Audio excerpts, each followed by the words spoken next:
Hey, it's me, Tim Snyder, um, your host of Talkin Trash. This is episode 64.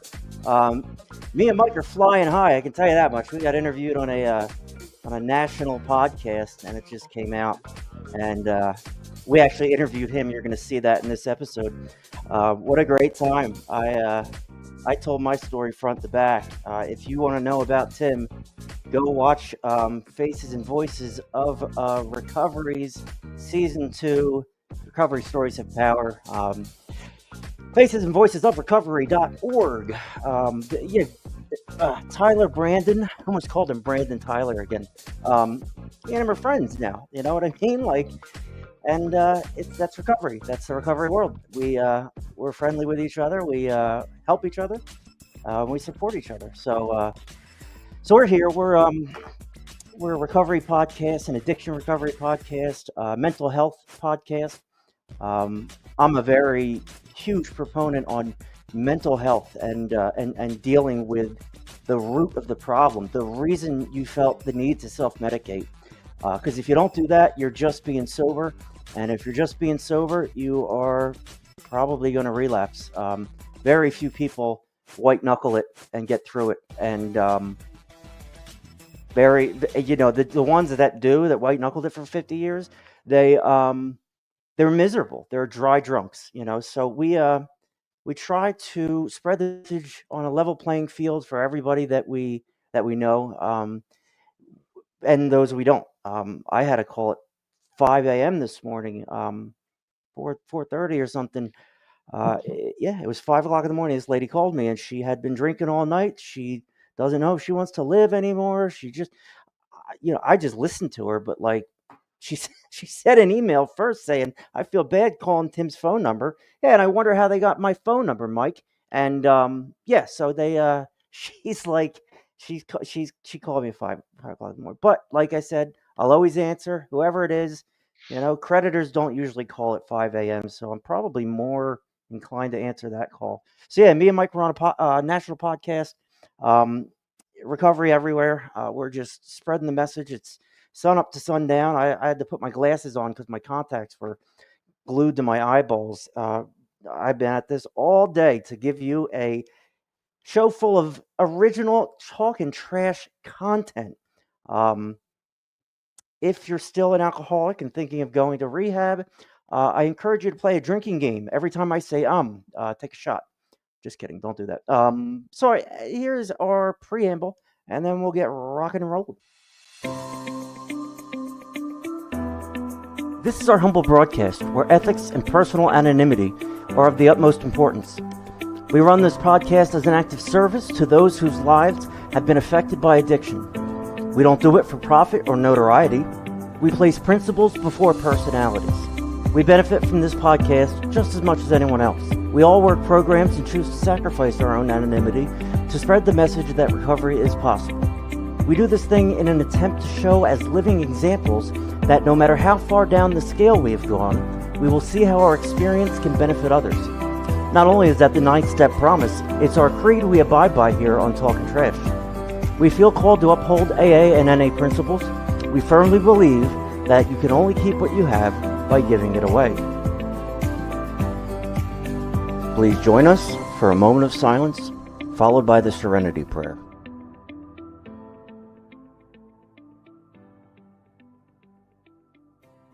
God, grant us the serenity to accept the things we cannot change, the courage to change the things we can, and the wisdom to know the difference. Alrighty, let's go around and meet the team real quick before we get started. First on deck, we got Mike Oxley. Mike is a longtime addiction recovery nurse. He's seen the recovery landscape change over the years. And you got Tim Snyder. I don't know, there's definitely something wrong with this guy. But he's been through it all, and through his experience, he offers solid guidance to those in recovery and those touched by the disease. Alright, boys and girls, let's go around the horn and check in with everybody. Yeah, let's do that. Michael, Motorcycle, how are you? I'm okay. I'm okay Yeah. this time of night anyway. Yeah, Yeah. it's been a rough couple days, but I'm good, bud. I'm All good. right, good. I know we had a lot of issues with the avian variety. Oh yeah, yeah. We all felt that pain with you. That was brutal. If you want to give our new fans and our new listeners a little background of what you just went through. Oh, I don't like birds. I have Yep. a fear of it, not an irrational fear. But about 8 years ago, my wife showed up on my birthday with two birds. Happy birthday. Happy I birthday. don't like birds. I don't want birds. What do we got? Well, they're a hand-fed lovebird pair, and they're already paired. So when they're already paired, they mate for life. Right. So that's good. All right. Well, I kind of get used to them. Now, keep in mind, at this time, I'm working nights, so all day I would hear them chirp while I'm trying to sleep. But that's okay. I got used to it, like Yep. white noise or whatever. But after about a year, we cleaned out the cage, and not we. I'm sorry. She cleaned out the cage, Of course. and she did such a good job that she forgot to fill the food and water. And one died. One of the birds died of starvation, I guess, Way to go, or Mike. dehydration.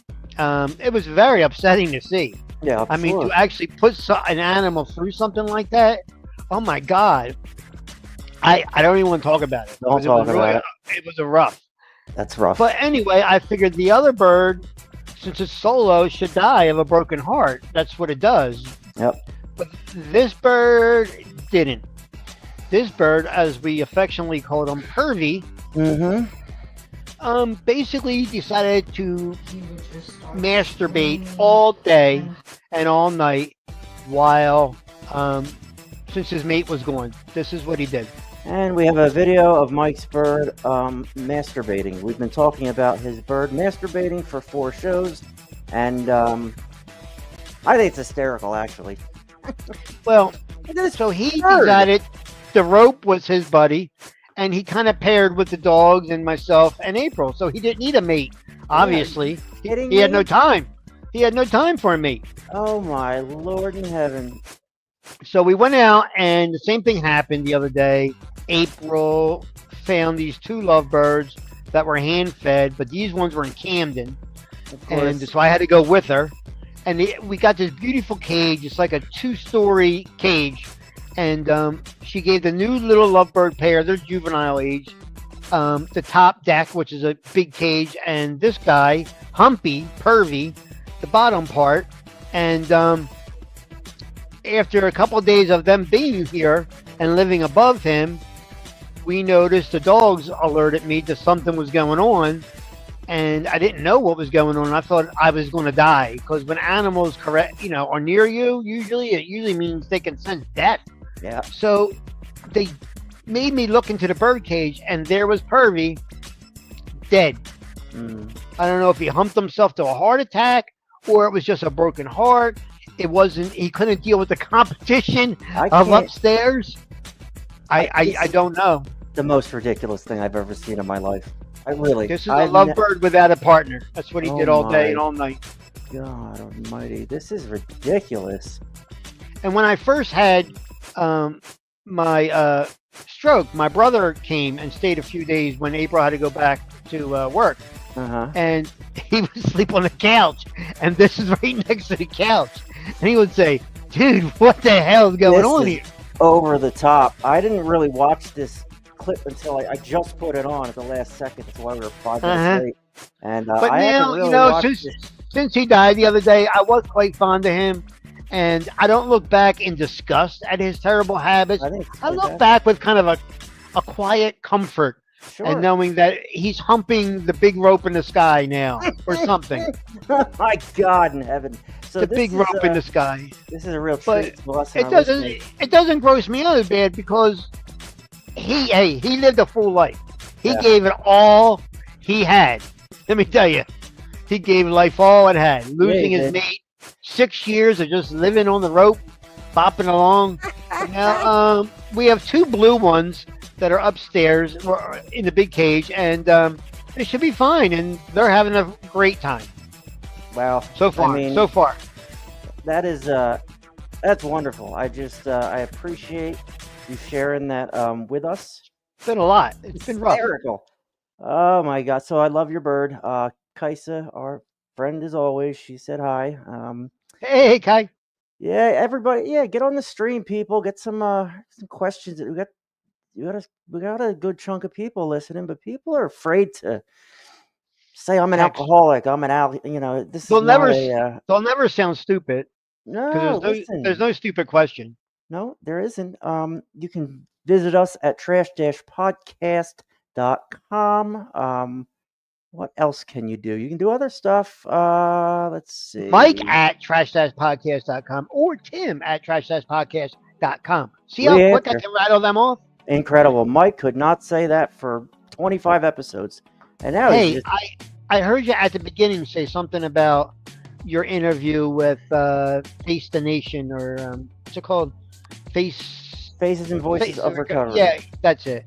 Saying that you got on there and you told that you wanted to send that MP3 that time of Yeah. your whole story, front to back. And I wanted to say, as a nurse, I'm glad you practice front to back. Come on, Mike. That's all Act I like wanted to say about that. you're like an adult for once. So we got fun stuff coming up. Our friend Tyler, from Faces and Voices of Recovery. He Hey, there's Tina. yep, she says, "Hey guys, hey Tina, way to go." Our loyal listeners, they don't mind talking. Nah, So yeah, so Sally. we have Tyler. We interviewed him. We're gonna have that in a little bit. What else we got going on? Tim's pissed, so Oh boy, and that's fun. like Yep. Everybody go and get it. somebody pulled the pin and threw a grenade in the room. Yeah, Everything gets it. I've been It's crazy. I've been I pretty hope you don't good. scare visitors away, bro. Yeah, I think they'll like it. I've been pretty good about keeping chill, but yeah, I had the trifecta of disrespect in the last 4 or 5 days here, and yeah, it's my show. If they had any doubt, they're going to see some Jersey. Yeah, you're gonna see. You know what I mean? I'm hot to Diddy. But let's dial it back real quick and take a look. I'm honored that they did a short of me in the interview, like I know what I'm talking about. So let's watch that. It's a minute long. You do. I just I gotta get rid of Tina's So they comments. must Sorry, have liked Tina. us being on their show if they made a short of it. They advertised it everywhere, and they took our silly pictures off our website and used it for the picture. So yeah, Oliver, I let's guess. take Yeah. yeah, Oliver is good. Let's take a quick look here.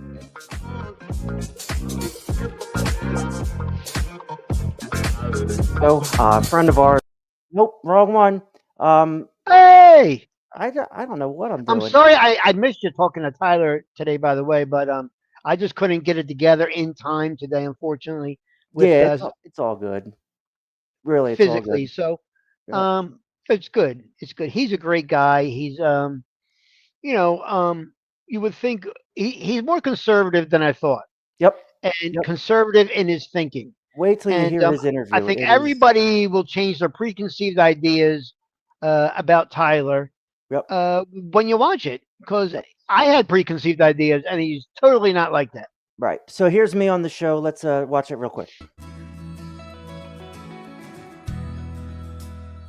Take your recovery seriously. Never did. I worked in treatment for a year and a half.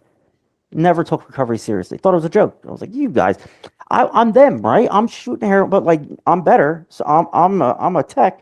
So I'm gonna look down on them and be like, well, like it's just that ego, that pride. Like I was my own higher power, and you know, I fail. I fail. And to be able to just say I'm not this.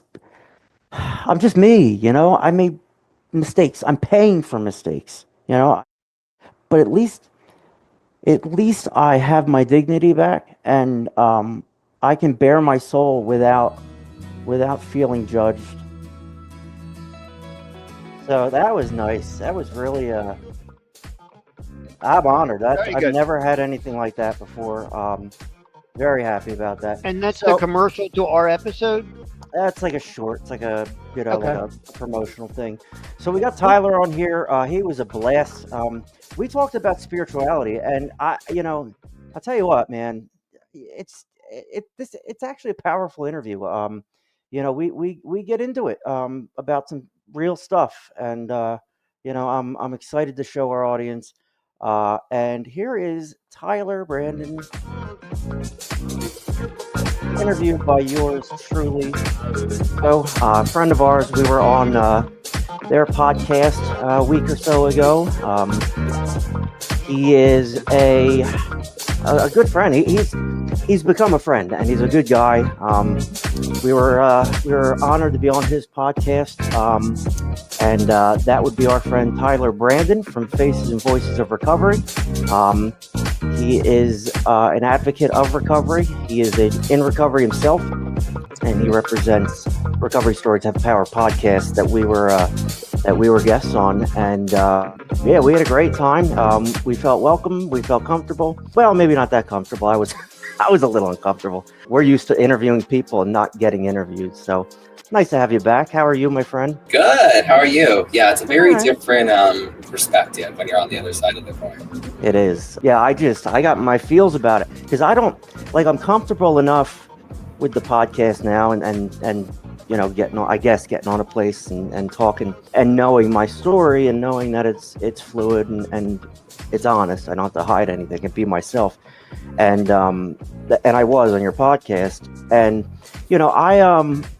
I realized that like my true self has value. What I'm sharing, is just honesty, and that has value. And the guy I pretended to be for so long really had no value. He was fake. He wasn't a real person. He was somebody trying to be, fake it till you make it, but it never really made it. I think a lot of addicts can identify with that. How you doing? Good. A lot of moving parts, Mm-hmm. constantly. We have different events that we attend, or different contracts we work with, that we have in-person trainings. We're still delivering all of our online virtual trainings through different networks and through different organizations. So it's a lot of good work. Still delivering all our trainings, still trying to deliver as much technical assistance as we can, collaborating with some really good organizations also, the same mission in mind, same objectives. So it's good. Hopefully some really good opportunities next year that are in the works and discussion. So we'll see how it pans out. But let me ask you honestly, is it hard being in the corporate world of it? Because I know anytime I went into the corporate world of anything, the corporate side of it, took over. It kind of it blurred the message for me. But I'm also like an idiot. But is it hard being in the recovery world corporately? Yeah, I mean, I guess it depends on what you prefer, what your preference is in giving back. So, for example, I know for me, I'm more of I don't want to feel that I am responsible for someone's, life or journey, progress. Like, I want to assist, but I can't have that type of pressure that I am, their safety net. You're not going to be useful if you're overloaded. Right. That's everybody. It's a kind of general statement, but yeah, I mean, I can respect what you do. It's got to be a challenge, but rewarding at the same time, because you're spreading the message, and the message. You are in recovery, and we kind of know your story. We talked last episode you were on. Really powerful stuff. We got a lot of feedback. A couple thousand people watched it, and it was really powerful. Your moment in the rehab where you broke down and had this physical reaction to asking God to intervene, because you knew you were done after that. And that was such a powerful story. Resonated with me, resonated with our co-hosts, and you saying to the preacher man that you had that, and he was kind of envious of it. And you mentioned to me the other day that you go to a Bible study. I'm a Christian, without a doubt. I'm spiritual. I go to church once or twice a month. I watch some podcasts. We talked about it in my meeting last night. If you don't figure out the spiritual component of it, if you don't have that spiritual awakening, you don't have that epiphany or whatever, those people typically don't make it. I've never heard somebody come to an AA meeting, a speaker meeting, and say, yeah, I got 12 years sober and never found God, but the doorknob was my higher power, and here I am. I've never heard that, so it's interesting, and here you are, with a spiritual component. What's that like for you? How does that play in, and how does that look? Yeah, so I always it's hard because like people really can get very offended when you discuss it's Yeah, interesting. I've always wondered why there's such offense, and I get there's triggers maybe, and maybe yep, the upbringing depending on how extreme the faith was in their childhood. yeah, But for me, and I am so far off from being like the idea of a perfect Christian, so far off. sure, And it's literally to the point where like I know that like I am fighting day in and day out to get a spot in heaven. Like I'm not one of those Christians that's going to die tomorrow and go, oh, I'll be in heaven. yeah, Because I catch those all the time, and I'm like, oh, that must be nice to be that confident. yep, But no, I'm literally like, I have no idea. So for mhm, me, I have to keep trying because I yeah, know the same way I do something good in this minute, I'll probably throw vulgarity in 5 minutes and be sure, like, it's just innate. Like it's just something that's always been part of me in a way. And I've yeah, been speaking the way I speak for so long that it's like you're trying to change terminology, you're trying to change. And another thing, like we all gossip, we all judge at certain points when we shouldn't. But that's right, a big thing, as humans, it's very easy to see something that may shock you and be like, oh my gosh, and like I've really worked on stopping it at the oh my gosh and not yeah, finishing a sentence in my mind. Because that's the hardest thing. People think judgment is just outwardly speaking, yeah, It's yep, like, no, like in my opinion and what the Bible says is God knows your thoughts. So whether you said it out loud or not, you still judged. sure, So I'm really trying to like I've done way better with the outward yeah, judgment. It's the thoughts in my mind where I'm like, no, no, no, no. Like as it's happening, I'm like, nope, nope, nope, right, nope, nope. right, So it's the most important thing to me. And actually, since I got baptized a few weeks ago, I missed one of the Wednesdays because I just forgot. Like I go yeah, on Wednesdays, which is why we're recording early today. yep, I go on Wednesdays and I missed one because I just lost track of time. By the time I remember, it was like 8 o'clock and it was too late. So I was at GNC, which is supplement store, and one of the worship leaders from my church. I have never seen anyone from my church outside of church. yeah, Ever. I don't hang out with them. I don't hang out with the congregation. I don't see them randomly. And I'm in GNC and literally one of the worship leaders comes walking in. And I was like, are you kidding me? And it was like the day after.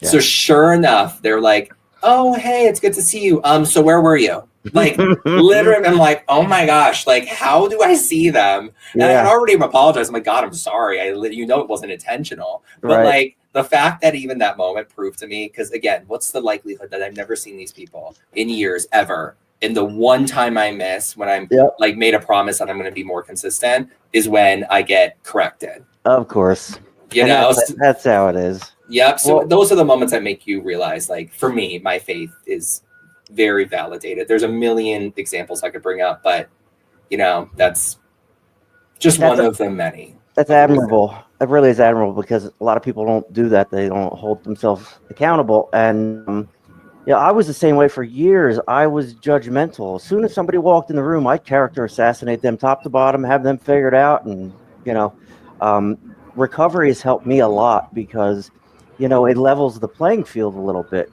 I walk into an AA meeting, and I really don't think that way anymore. It comes and goes. I'm not perfect, but I'm on this level where I'm like, I'm not better than him. Right.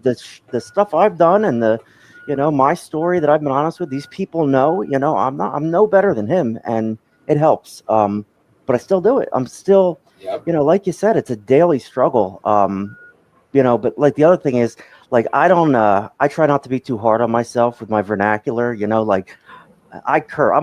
I was a truck driver for a long time, so like I can curse up a storm and get people laughing. Angry Tim is people like him until he loses control.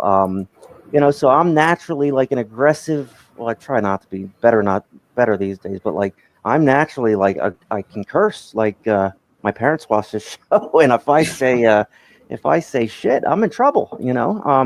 So yeah, it is. I try not to hold myself too high a standard because I didn't make me, and I've been made with mistakes, and Yeah. I try to honor God the best I can with this show. We don't shove it down people's throats because we don't want to lose people, because like you said, it is a touchy subject. Right. Right. The Catholic Church, there's a lot of stuff that muddied the waters, and a lot of agnostics, and so like we don't want to alienate any group whatsoever. Yeah.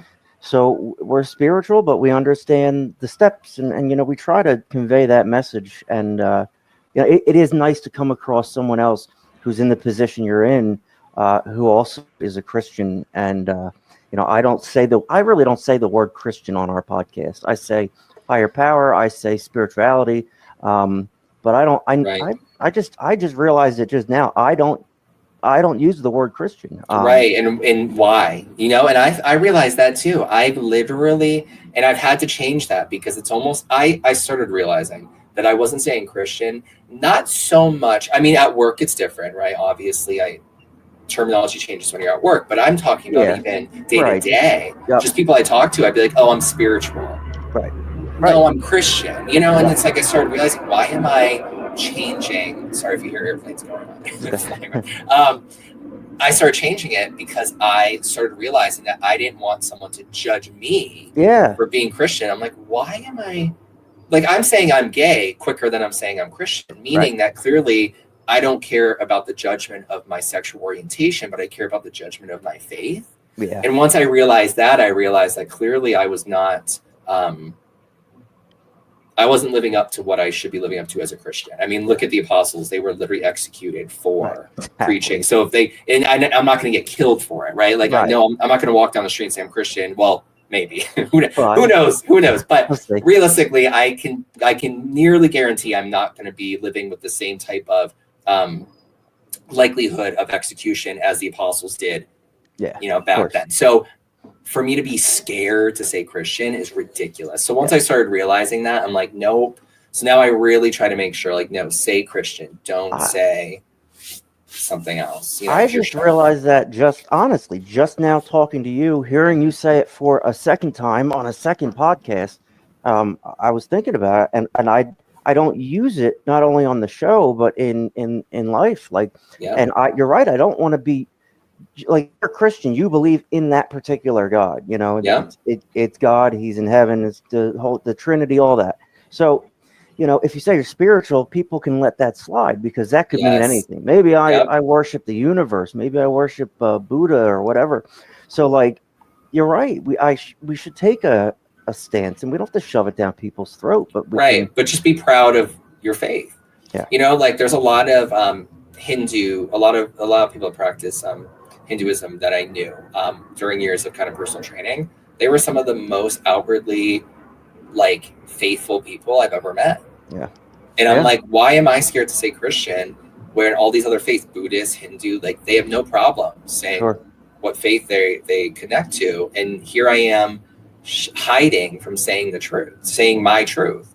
So it's like, once I realized that, I've really worked on it. I still catch it, and I'll start saying it. I'll be like, oh, I'm very Christian. I'm like, I'm Christian. And then, because then I think too, as a gay man, it also changes things a little bit, because obviously what scripture says about homosexuality, it makes you, there's almost like this judgment right away. Whereas, and I'm not sure, I'm sure there's other gay men that feel the same way, but if you're talking to people in the community, because of what scripture says, there's a lesser likelihood that they're going to be in their face. So, and there's a higher likelihood there's going to be more judgment from them that you are in that faith, because they feel that you're kind of like the enemy, or you're turning against your own community. And it's like, that's not the case. Two things can be true at the same time, and from what I've been through in my life, God knew I was gay when I was from before I was even born. So he hasn't turned his back on me, even though I'm gay. So I that's what I look at, not what scripture says, Well, if you go to if you go to a Baptist church, like an old school church, like the Bible is scripture. It's what they follow, and it says women can't preach at the pulpit. It says sodomy is a sin. It says a lot of nonsense that doesn't resonate with me or most people today, because Right. we're such a diverse group now. And, if you're holding one group, out of your world, you're missing out on good people. So Yep. we're turning into not doing that as a society, which is a relief. But like this is what I kind of believe. I hear you say, you're working on getting to heaven every day. Um, I wonder, and I'm not speculating on your personality or your life, but like, do you feel like you come into the game negative as it is, or in a way, and maybe to certain people, but like being gay, like, do you feel like you have to work extra? Is that a correlation, or am I stretching? No, that's true. I mean, that's a really fair point. It definitely seems that you're okay. And again, I'm speaking for myself. I'm not speaking on behalf of the gay Yeah, community. right. But for me, I feel that. Oh, here's another plane. But for me, Sounds like a I 727. I live right near Westover Air Base, which is Yeah. in Chicopee, Mass. So it's Yep. like a huge Air Force base. But anyways,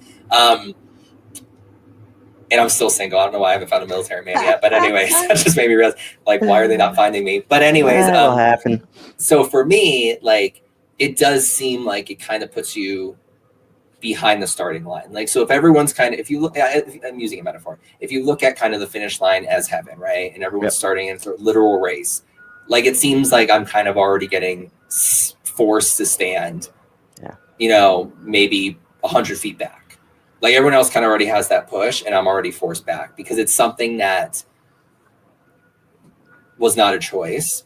It's something that you feel in you, like, it's the same way. And I try to explain this to people, and it gets so frustrating how they can't grasp it. The same way a heterosexual feels about the opposite sex is exactly the same way someone that is homosexual feels about the same sex. Sure. We don't know why. We don't know if it's a gene. I don't know if God implants it. I don't know where it comes from, but I can literally trace back to probably 4 or 5 years old, and we talked about this on the phone. Oh yeah. I can trace it all the way back then. And there was never a time that I ever found women sexually attractive for me. So it's not something that, like, I was pushed into. And if anything, my family, they weren't homophobic, but my father was from a farm town, very rural. Like, he did not, it took years for him to really, because I have a gay older brother. So it took years from that experience for him to be accepting. It was not overnight. So yeah, sure. It wasn't something I was scared to say in my family, but it also wasn't something I knew was going to be like, yay, I didn't know where it was going to fall. Right. So for me, it's one of those situations where it's just something that was always there. And I did feel like, and it did keep me away from my faith for a few years, to be honest. It was something that I was like, well, would God even want me to go to church if he's telling me that basically, or if the Bible's telling me I'm an abomination, So as a gay man, you sit there and think that, because why would you want to invest in something that's maybe a waste of time? Right. No, really, I cannot. My God does not exclude homosexuals, blacks, whatever. My God is a loving God. He's not a vengeful God. Right. And the Bible was written by men 200 or 2,000 years ago. It's just times were different and people were different. And they were evolving, and right. Angels showed themselves, and it was easier to have faith back then, because today there's no angels showing up and like everybody's like, oh, I can believe in that because I can see it. Right. With us, our faith has to be true because we have to believe and walk in something that we can't see. We don't have a tangible icon or idol or whatever to look at. God didn't show up at the Super Bowl. You know what I mean? It's like we have to make a choice. And it's a messed up world out there. So right. It is.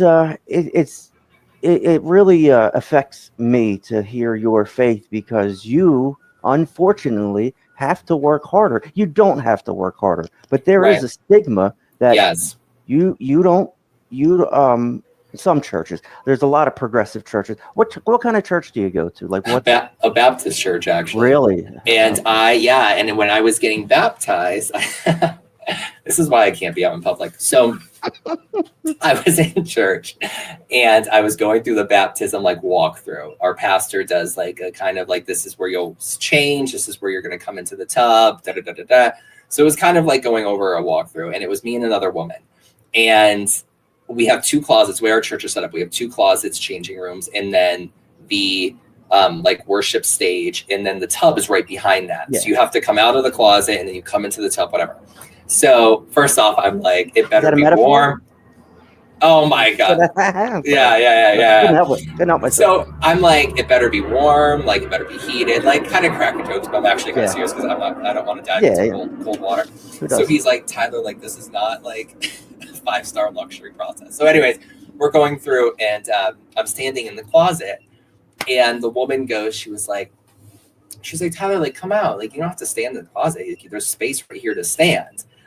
And I go, oh, I was in the closet for too many years. Thank gosh. And I walk out and she starts laughing. So I thought it was funny. So I'm laughing. And then he literally covers his face and he's like laughing, but he's trying to hide it. So then we walk off.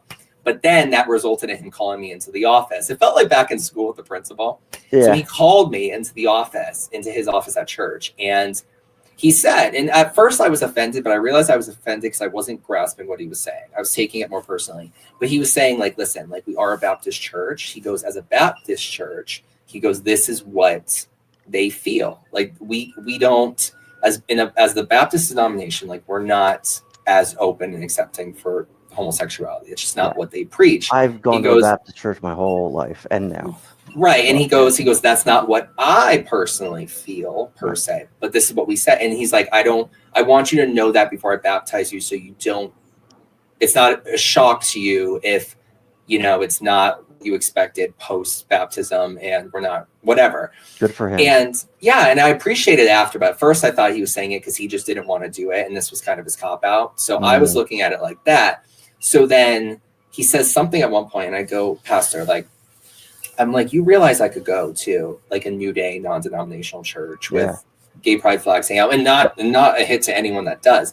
I'm saying I could go there, and not only would I be accepted, I would be like set up. Like people would try to set me up with other gay men in the congregation. Yeah. I go, I'm coming here because I do agree with a good chunk of what the Baptist denomination preaches, and I'd rather potentially overshoot scripture than undershoot, So it's kind of like, I'm trying to tell you that I know people are going to judge me. I know that I'm not technically accepted in the denomination, but as long as you're okay with me as my pastor being here and I'm here for God, that's all that I care about. I don't care about what the congregation thinks. So then he was like, Tyler, I respect that so much, because he didn't think about it clearly. And then he's like, you could, and you're coming here knowing that it's not going to be an easy path for you. And I'm like, it's not. So that changed the tone of the conversation. And he was like, I'd love to baptize you, And then I go, okay. I'm like, well, let's do it when there's not many people here, because I don't want to sense their judgment. But then he was like, we should do the opposite. He goes,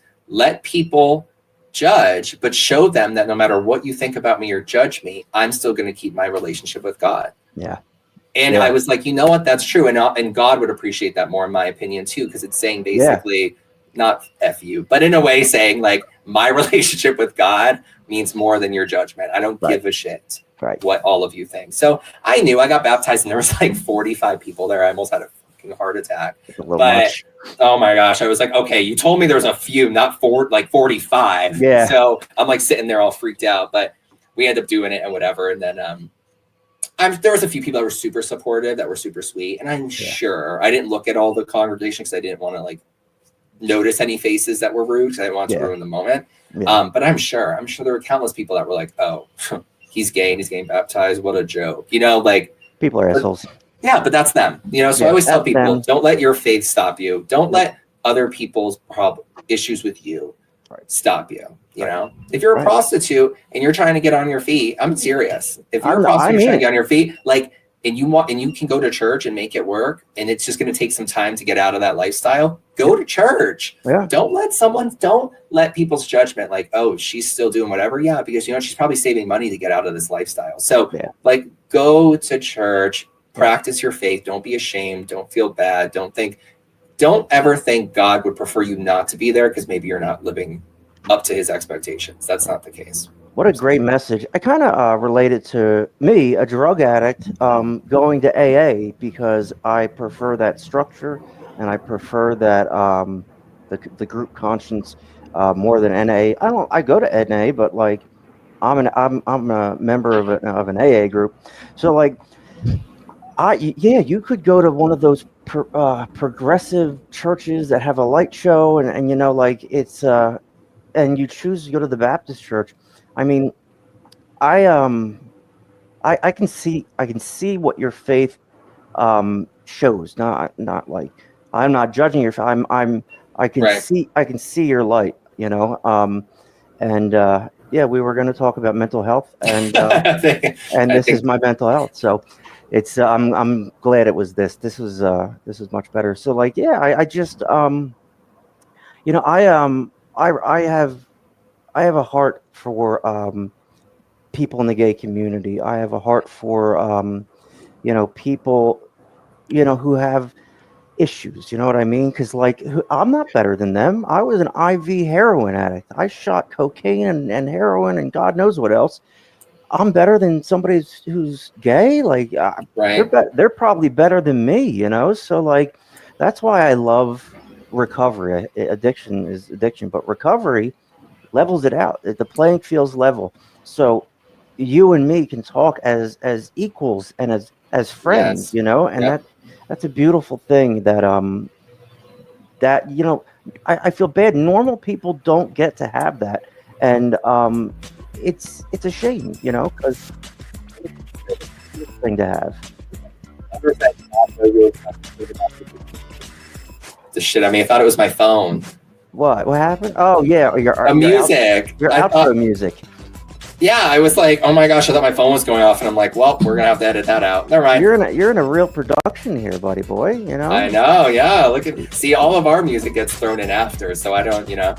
Well, the editing part Like of a this, candle doing 2 shows a week, and we're doing live shows now, so it's I know. I see you guys' little notification pop up sometimes on my YouTube. YouTube it pops up. And have you done Instagram yet, or just all YouTube? of them, yeah. Okay, so I've gotten notifications on a few, and I was gonna jump in and just Well, my kids did last week, and they were idiots. They were blowing up the Instagram feed, saying hi to Mike. They love Mike, and they were I pulled them on, and they had a blast. So That's so sweet. things are. I want other addicts in recovery who have burnt stuff to the ground like I have to see that that's possible. You can get that back. My kids wanted nothing to do with me.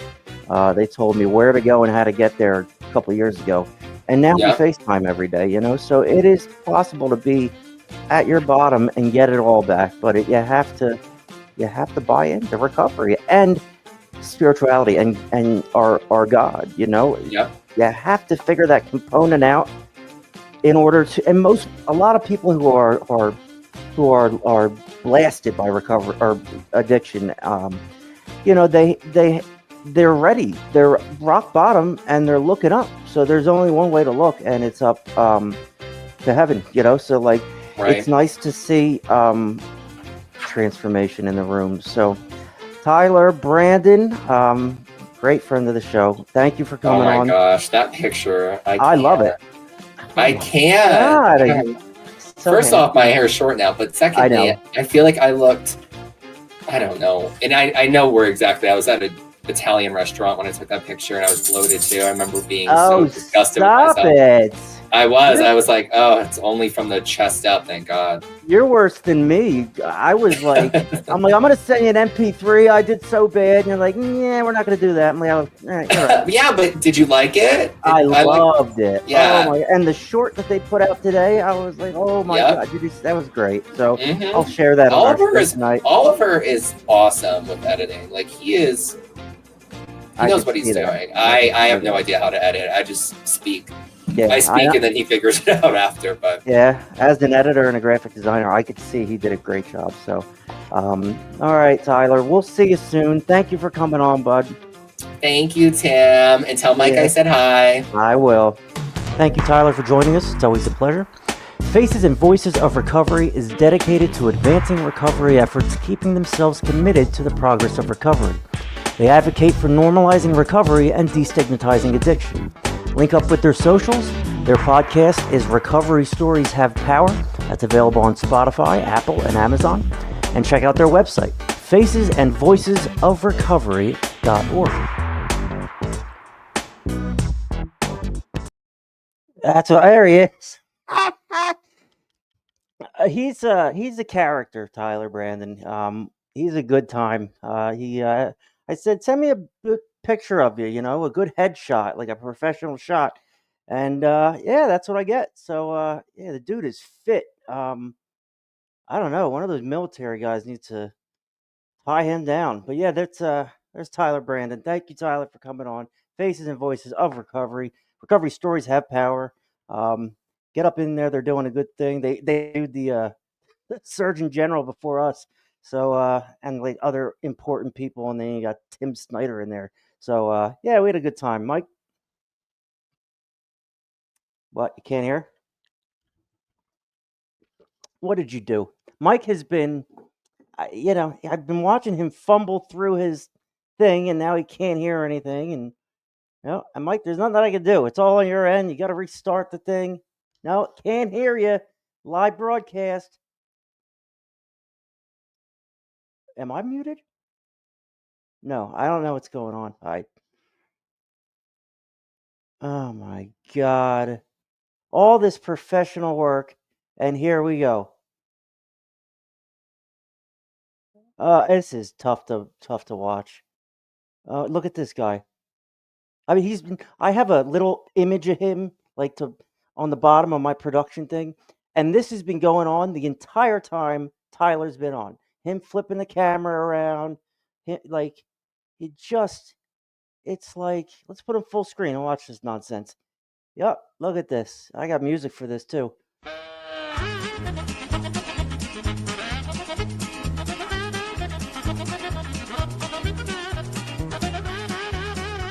Oh my God.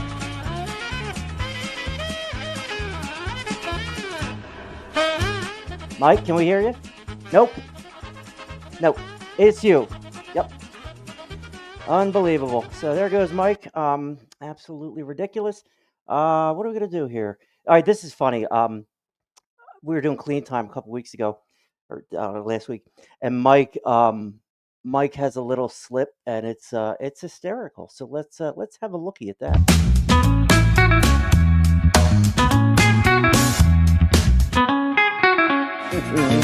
And wife beater Rico Denya. He's not a wife. Don't say that. He's got a wife beater shirt on. know. Alex the Tree. You introduced him as wife beater. Never mind. Oh yeah, 129 days. Didn't think of that, did you? Yeah. Oh. And Right. Rico with 121. I said wife beater. I was talking about his Oh, shirt. It was His awesome. shirt. Not he's a wife beater. 132 days. Samantha Hess.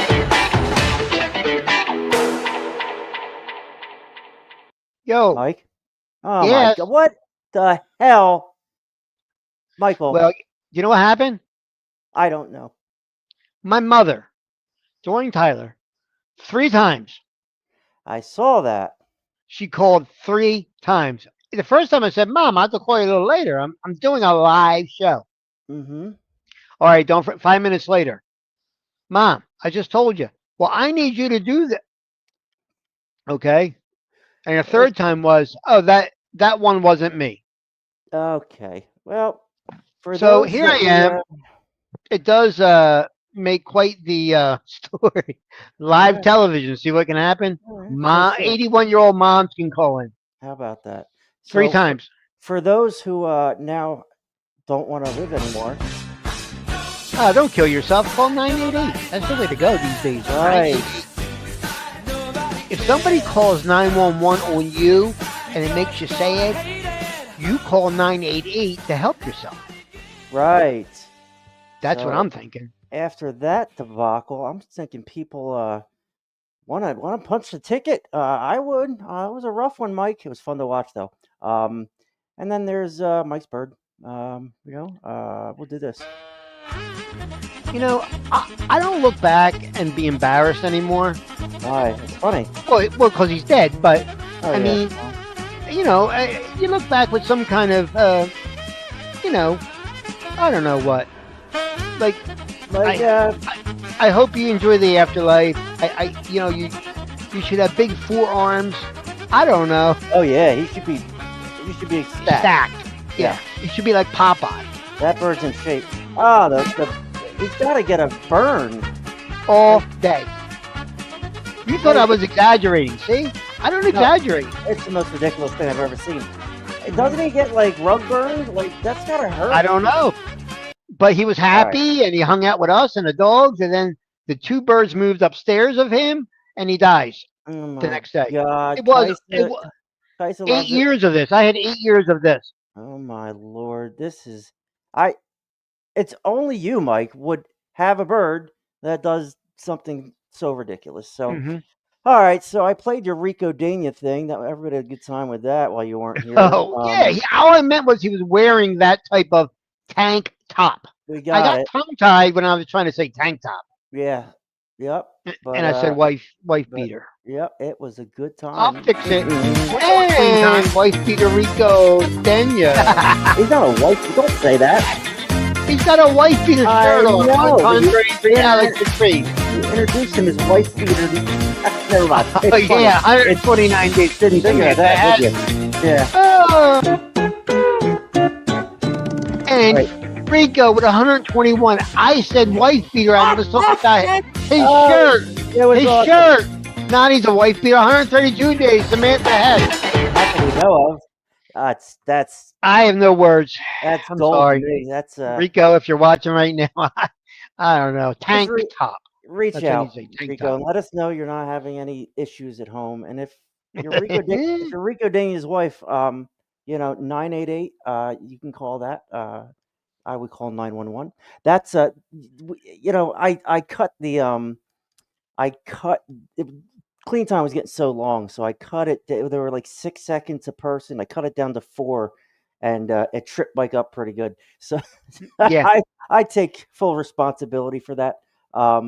So speaking of which, why don't we get into our friends that are doing such a great job? We love clean time.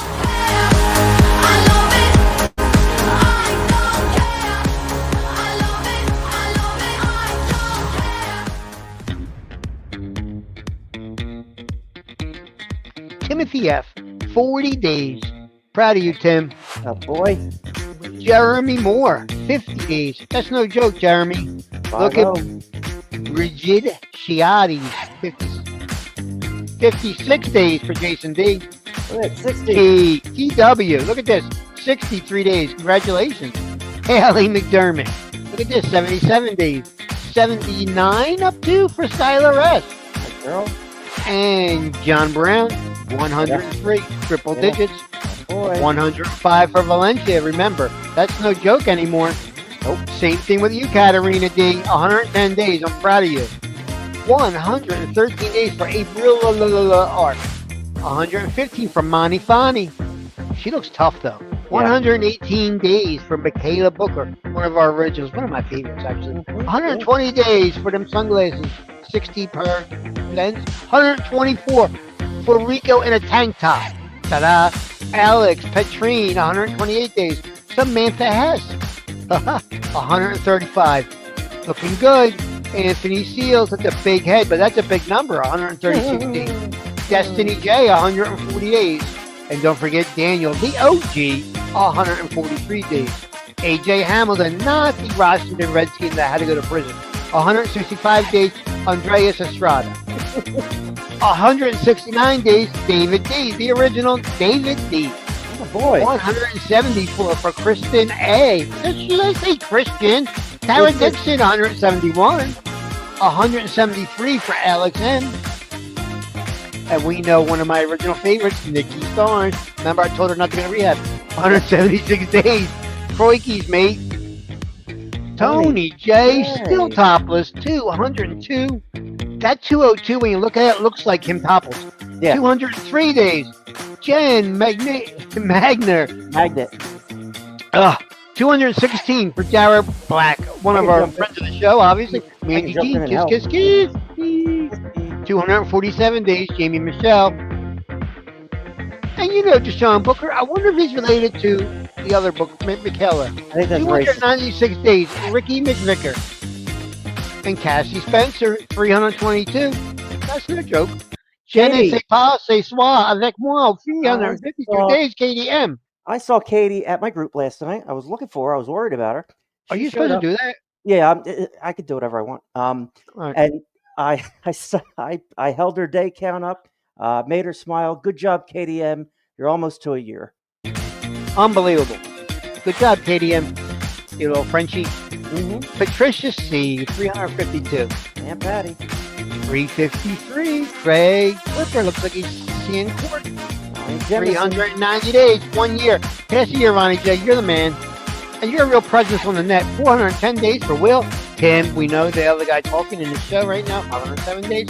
We got Daniel Gelman, 2 years. 2 years for Stella Montez. 2 years for Amelia Corto. They look like they could be buddies. That's all I'm saying.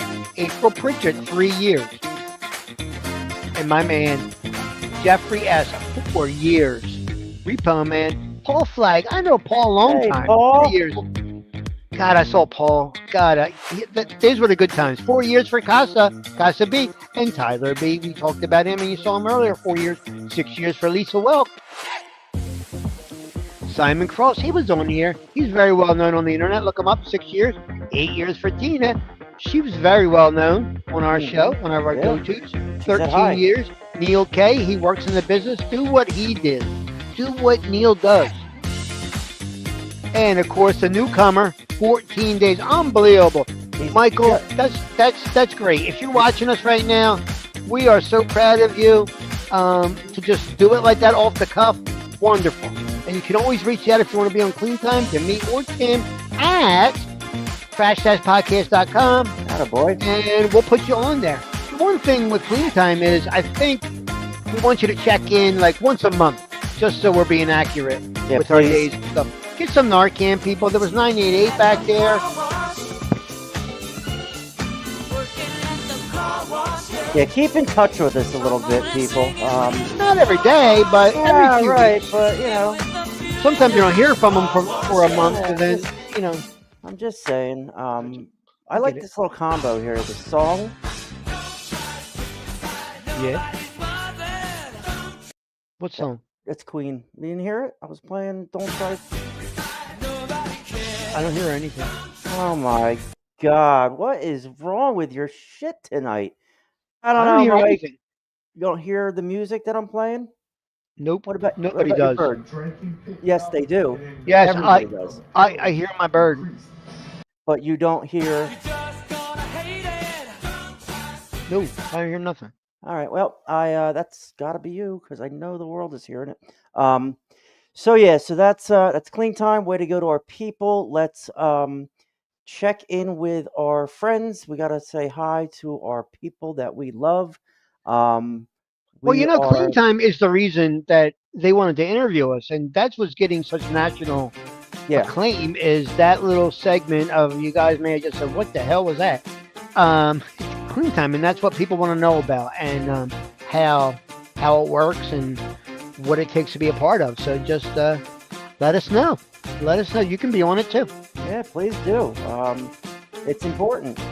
Tyler Brandon, he's a good time. You know? That's good. Yeah, he's a good guy. Yep. And you know I love you. So let's say hi to our friends real quick. There's a couple people in there that aren't friends. Friends with benefits. I'm going to skip over number one. Tyler Brandon. We all just know talked him. about him. We just you did. I'm a little sick of him already. He's been all over our show.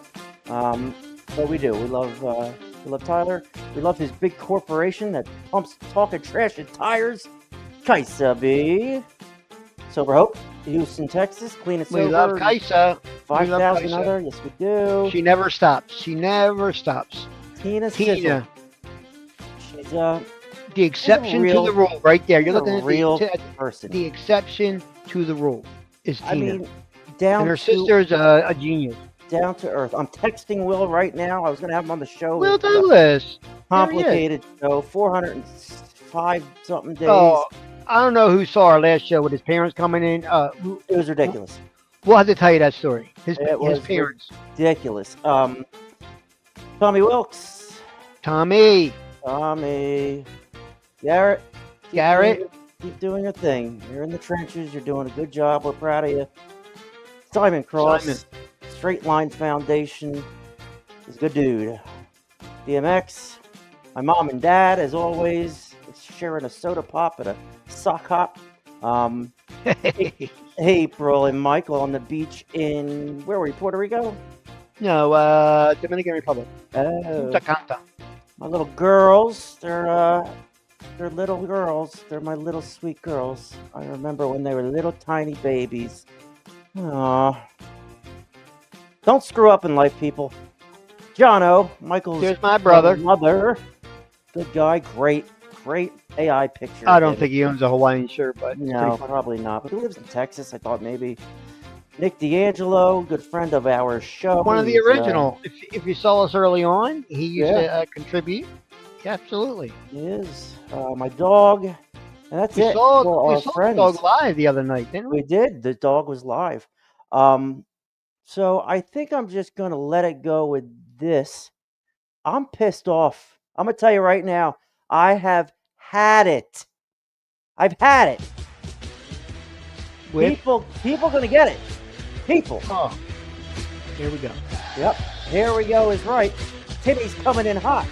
That's Remember, going I on. said the close relationship between addiction, recovery, and mental health. But here Yep. we go. Here we go. But here we go. This is Tim, and this Mental is how it health. works. So, bring that down a little bit. Let's hear it. Everybody gonna get it.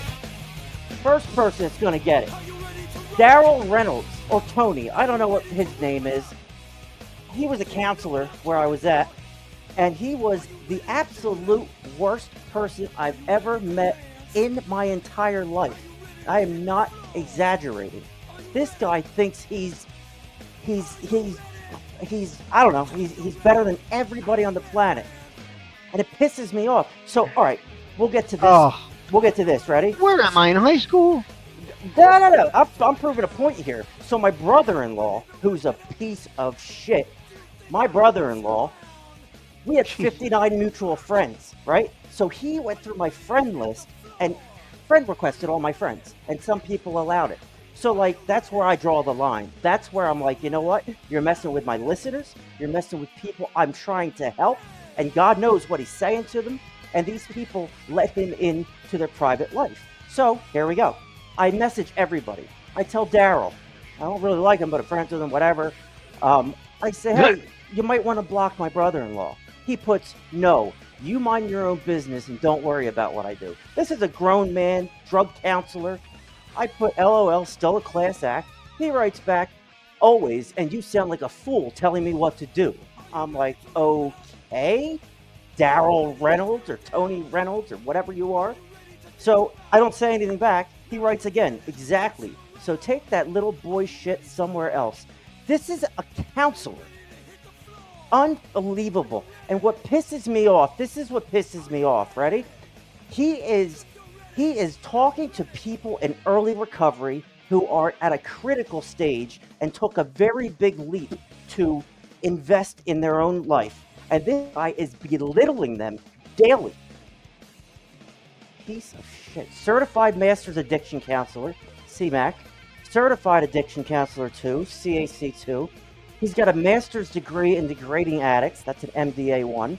He's got a master's in psychology from Asshole University. He's got belligerent dick certification. That's hard to get. BCDII. He's the CEO and founder of Addiction Counselor USA. And he's got a bachelor's in narcissism. Think about this. His website is Addiction Counselor USA. Like, he is the addiction counselor for the USA. This guy is, I can't even tell you how upset I was with him. On my 89th day at the program, I stood up for 2 seconds, and I said, I just want everybody to know this is my 300th day sober, and He cut me right off. He's like, "This isn't a grandstanding." Like, we do that. He cuts me off. I storm out. It almost ends in a race war and a fight out front, and I leave on my 89th day and don't complete the program. But yeah, that's Daryl Reynolds showing his class. Hate people like this. So, I'm trying to give him a heads up because this guy is up in his personal business, and Daryl's like, "Nope, I like it." So, all right, Daryl, enjoy my brother-in-law, Floyd. So Floyd has the balls to go request my friends. All right, that's a new level. So let me explain Floyd. All right? Floyd has been harassing me for a year and a half. I mean, constant, all over my social medias, all over our show. Which coincidentally is just as long as you've been clean. He doesn't like you being clean. He does not like me being clean. This is just a small piece of all this shit. I could scroll down, but it's 1920 by 1080. No. So these are just some of his aliases. Stuart Green, Lloyd Brown. My favorite is Jimmy Jigaboo. That says a lot. Loco Finder, Timmy the Lying Junkie. I like that one. Timmy the Fraud. Lloyd Green, whatever. This guy's out of his mind. So let's see what kind of quality of person he is as he's. Oh my God! This is how he puts me down, right? It dissects every thing in my life, and here's how great he is: hit and run, failure to stop and render aid, failure to maintain a lane, charges filed, failure to report striking a fixed object, failure to report an accident, and driving under the influence. What a great guy, really good guy. Just has all the balls to come at me. He is a stalker. He's a job loser. He's an exception Christian. He facilitates and encourages accusations of molestation. He's a closet alcoholic. He's a marijuana user. He has a alarming number of aliases. He has access to firearms. He makes threats of violence. He eats chicken wings. This is PTSD for me when I think about him. He eats chicken wings like a zombie on a carcass. It's ridiculous. Has hereditary untreated mental illness, his mother, all around uncontrolled sociopath, and he has unaddressed childhood trauma. He's got predatory behavior. So if this show just stops, it's because I got one in the back of the head, because he's a class act, and I've hit my limit. I've hit my limit with Floyd Green, my brother-in-law, who's been harassing me nonstop for a year. And that is part of my recovery, believe it or not. That's why I share it. Some people, not only do people not like you, they take it an extra step and try to bring you down. And that has made me stronger in my recovery. Matthew Gillespie, a little piece of shit. Boy. So anyway, there you have it. I feel better. How's everybody doing? Oh, this is why Matthew Gillespie couldn't make it the other night. 20 minutes after talking to me. Anybody in Midtown looking to meet up tonight? So that was it. I had it. I hit my spot. Tim was hot. So, anyway, I'm from New Jersey. And so, Mike, what do you think about how I brought a show down to that level?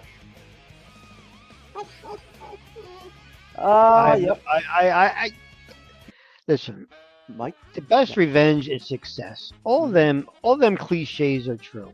Yeah. You didn't need all that. I mean, No, that's wasted energy, because that's what they want. If they are watching, that's what they need to keep themselves going, and you just are giving them exactly what they want. So Right. I get it to a certain degree, but you're old enough and smart enough to know that success breeds success. Mm-hmm. Unlike that bird, I don't know what he was trying to breed. Are you scolding me? Do you understand what I'm saying? I get it. But there's no putting a cork in it sometimes. So I hope that that's it for a while, and you build it up again. In this business, we're going to, well, it's not really a business. In this affliction, we are going to come across all types and all kinds. And Agreed. And that is my point, Mike. That's why I shared it, because I have been silently dealing with that for a long time. And that's been part of the struggles in my recovery. So I wanted to share that with people. I haven't said anything about anything other than a couple weeks ago we mentioned it. but I have been silent. As long as you feel better. Yeah, I feel great. But I would caution you that you feeling better. Um, Tell me that tomorrow. Yeah, Tell me no, what you just did will make you feel better tomorrow. It's not. Right now it might, but you it know. wasn't. It wasn't. It really wasn't for me. I don't care. I really don't. I just want to put on a show and out I everybody. mean, I have a bad habit of doing that actually. If somebody wants to be friends with me, like in high school, people that have like a different last name because they got married Hmm. or something, and you see that you got 30 like or 20 like friends, similar friends, mutual friends, 20 of them, you're going to say, oh yeah, I must know that guy from somewhere. Yeah. So I can see how that could happen, Yeah, I get it. where I people know. will come in the back door like that. And You know, I don't listen. Honestly, that was an act. You know what I mean? That I was know an you don't act. sweat it anymore. It doesn't But you bother me. never really sweat it. You kind of laugh at it, but I do, and that was a. I had that planned, obviously.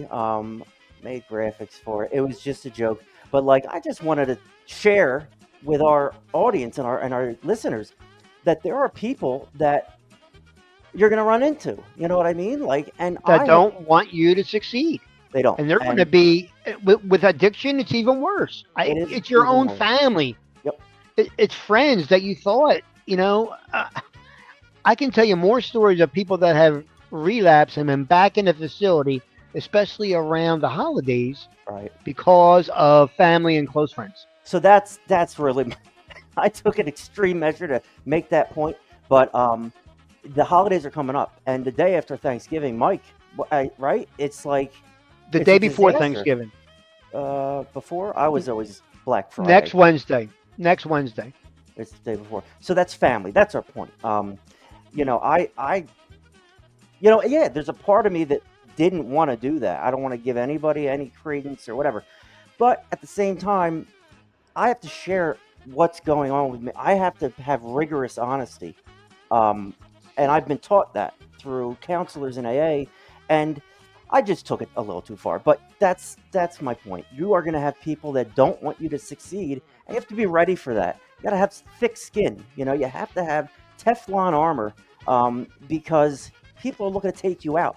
And I have been dealing with it on a severe level for a long time, and 62 episodes in, you haven't heard a word about it. A little peep here and there, but honestly, it's been a part of my life, and I've been dealing with it with class. Now, I just dealt with it, a little bit of a Jersey boy in me, but you know what? Yeah, that was classy because of the Eh, graphics, I guess. yeah, that's all. It was a joke. All right, just for today, November 24th, 2024.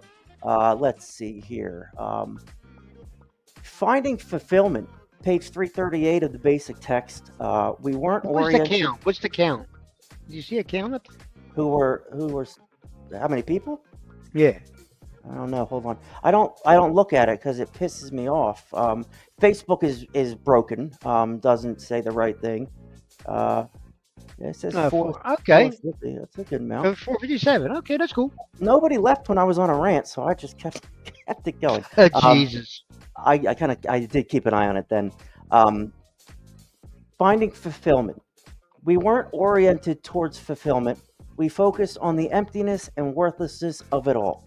Basic text, page 89.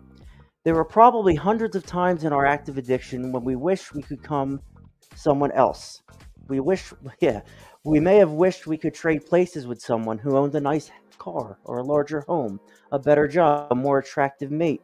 Anything but what we have. Grass is always greener. So severe was our despair that we could hardly imagine anyone being worse shaped than ourselves. Poor us, nobody can have it as bad as me. Typical addicts, right? So in recovery, we may find we are experiencing a different sort of envy. We may continue to compare our insides with others, our outsides, and feel as though we still don't have enough power over anything. That's written wrong. That's not me. We may think everyone from the newest member to the oldest member sounds better at meetings than we do. We may think that everyone else must be working a better program because they have a better car, larger home, more money, etc. The recovery process experienced through our 12 steps will take us from an attitude of envy and low self-esteem to a place of spiritual fulfillment and deep appreciation for what we do have. We find that we would never willingly trade places with another for what we have discovered within ourselves. Just for today, there is much to be grateful for in my life. I will cherish the spiritual fulfillment I have found in recovery. So there you have it. It always hits home. Just for today, it really does. It's pretty amazing. Jim Leibel, he enjoyed my rant. Just Yeah, Jimmy. yeah. I honestly, Jimmy's all the way up near in like Edmonton, like what? like Saskatchewan. No, Jim Leibel's all the way in Saskatchewan. that's crazy. I did It's not cold know up there. that. You got snow yet, Jim? Jim, you got snow? Answer us. Here, my bet you daughter's got gonna snow. come on and say hi real quick. She's been dying They to love do it. Uncle Mike. They love They Uncle do Mike. love Uncle Mike. They do. Come on, Gracie girl. She's a good kid. She's 17. She'll be 18 in I don't know, March or May or one of those months start with M. Yeah, I'm proud of her. She's really Is she a senior? she is a senior and she's dating an 80-year-old, 18-year-old. Oh, She's going for the money. You know what I mean? yeah, that would Nice be girl. like who's that famous lady with the boobs? Nicole. You know what I'm talking about? Oh. That married the 80-year-old guy. Anna Nicole. Oh yeah, right, yeah. She was Anna Nicole. She was what are you looking at? Do you hear Nothing. background music right now, Mike? No. Hey fans, do you hear background music? Could you let me know? Or do I have to there she is. Let's just watch this for a little bit. That's hysterical. Look at that thing Ugh. go. Look at But him go. I look back fondly on that, but not fondly, you know? Yeah, I know, I get it. I would too. I should have took him for some help. Yeah, This was all day. You thought I was exaggerating. fans love him. Yeah. Hysterical. It's very unsettling. It is. It's uncomfortable. Yep, it really is. Well, he's crossed over to a different dimension now. Good for him. He's We wish him flying well. like Yeah. a bird. Clearly had a happy life doing this. Yeah. So that's it's 4:57. And this was right alongside a 55-inch big screen TV. Yep. You know? They're just still laughing. Go to our website, trash-podcast.com. I don't. We're just going. I don't care what we're at. Meeting Finder. It's for meetings, for NA meetings. You're gonna want to go to the Play Store or the App Store and click on. Well, or stop search- promoting it then. If it's so bad, get rid of it. It's the only thing out there, Mike. For NA, Yeah, then let's do it. Let's make a new one. I'm producing a show. It's a lot. You know what I All mean? right. It's a lot. So All right, I heard that. okay. Let's see what else. Meeting guide, good app. Everybody likes that.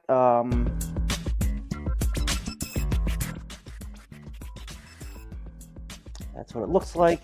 Did Jim get back to us? Is it snowing in Saskatchewan?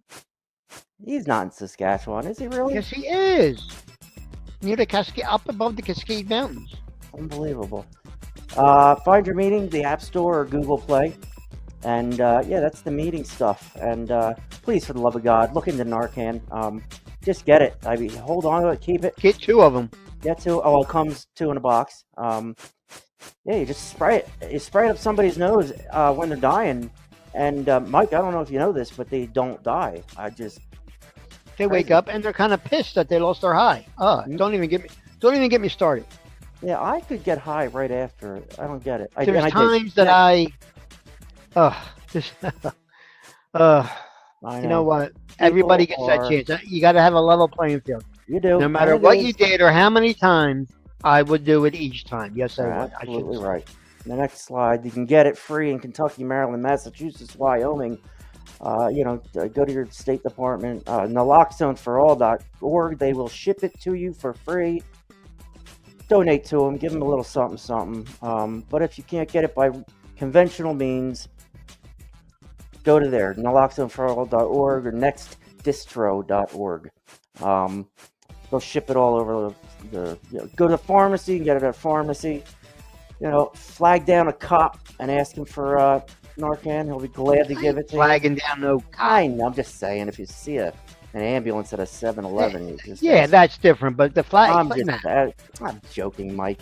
Relax tonight. I'll throw Now a rock. Now Mafine. I'll throw a brick. Oh yeah, Mike, that's good. Invisio injector, that's cool. Like Burn that mother down. All right, I think I've been dragging the show out for you, Grace, but All right, You Grace. I ready to know come we got on, things Phil? to do tomorrow. It's Thirsty Thursday. it is. Did you wear pink today? I don't know. She probably did. We wear pink on Wednesdays. Isn't she one of the mean girls? Yeah, she is. Just know I really am not an angry person. I just put on a show. And I do. I love you. I love you. This guy. Look at that bald head. Can I pull that off, Mike? I don't know. You look like Rico if you were in a wife beater. Right. Yep. Right. Wife beater Rico Dana. So I'm just a lovable Which is guy. a tank top. I understand what a wife beater is.